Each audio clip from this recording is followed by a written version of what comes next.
Wahre ist das Ganze,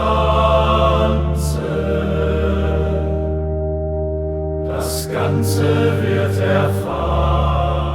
Imagine a world where two inseparable entities influence every facet of our lives. This is the profound relationship Jacques Ellul describes between propaganda and technology.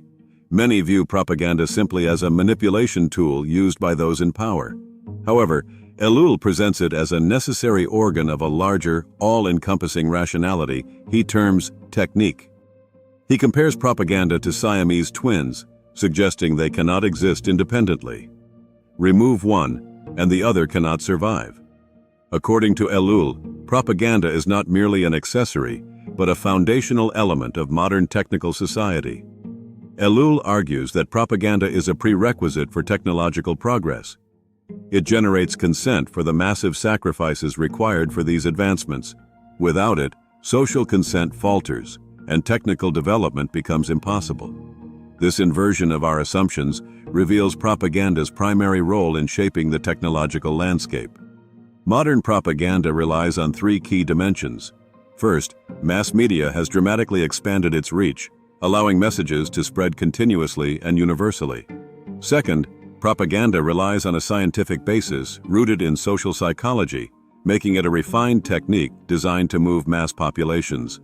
Lastly, industrialization fosters a mass society where individuals become isolated, making them more susceptible to propaganda's influence. Propaganda serves as a psychological buffer, helping individuals adjust to a seemingly alien technical environment. It transforms what could be seen as oppressive into something more palatable. By providing ready-made opinions, it simplifies the overwhelming complexities of modern life, allowing individuals to feel a sense of participation and understanding. Ellul's concluding point centers on the relationship between technique, the state, and propaganda. As states begin to rely on technical means for governance, their power becomes increasingly opaque and autonomous. This necessitates propaganda to secure public consent and present a facade of legitimacy. Their interdependence creates a closed loop, reinforcing each other's existence in a totalizing environment. In essence, Ellul presents a sobering perspective on human autonomy in a technological world. Propaganda and technique, as Siamese twins, challenge the very notion of genuine independence.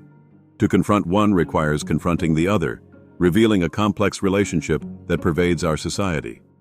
Although Ellul rarely engages Hegel by name, the architecture of his argument stands in a deep and instructive relation to several central movements of Hegelian dialectic, at points borrowing Hegel's own vocabulary, at others quietly breaking from his deepest commitments. The first resonance between Ellul and Hegel seems at first glance a matter of terminology. The phrase, realm of necessity, used by Ellul is itself not incidental.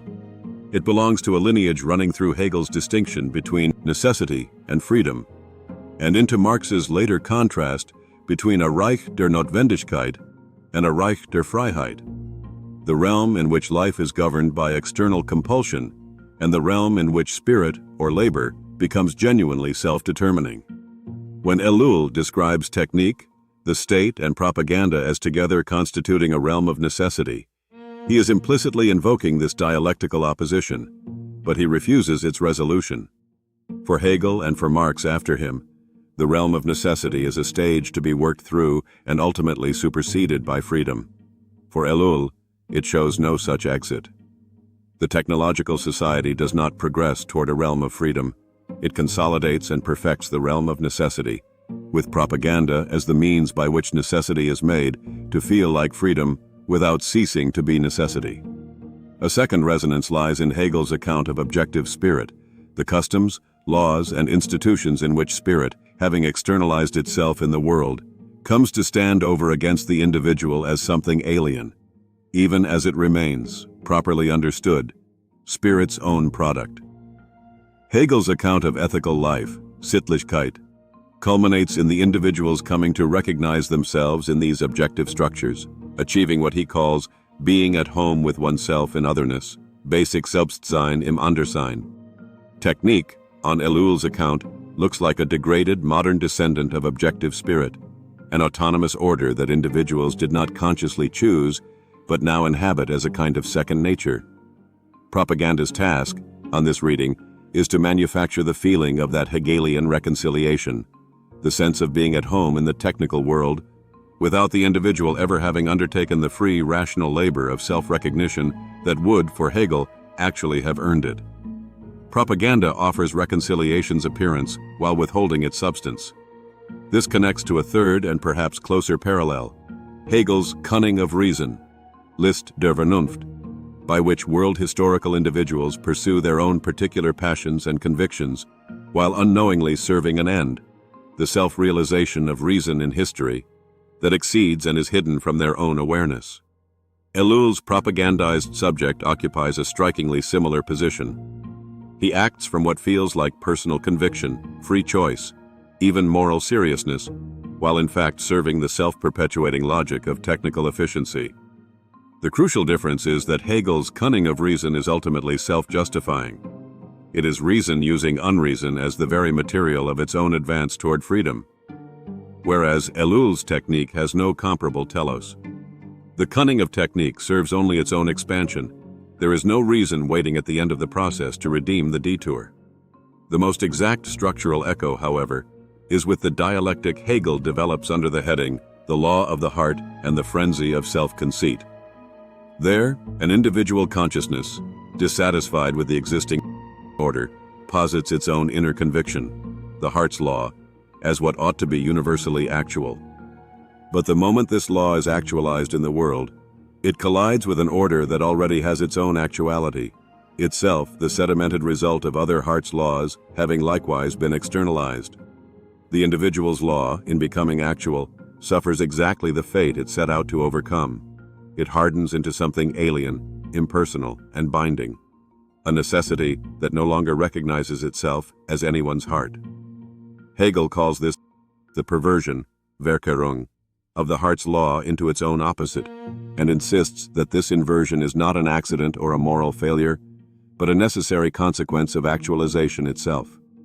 Ellul's central irony is structurally identical.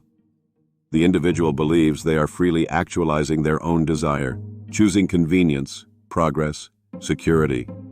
And what is actually being actualized through that very choice is an impersonal technical necessity that returns to confront them as something foreign and compulsory. In both cases, the inversion is built into the act of realization, not imposed from outside it. This is precisely the sense in which, for Ellul, technique modifies whatever it touches.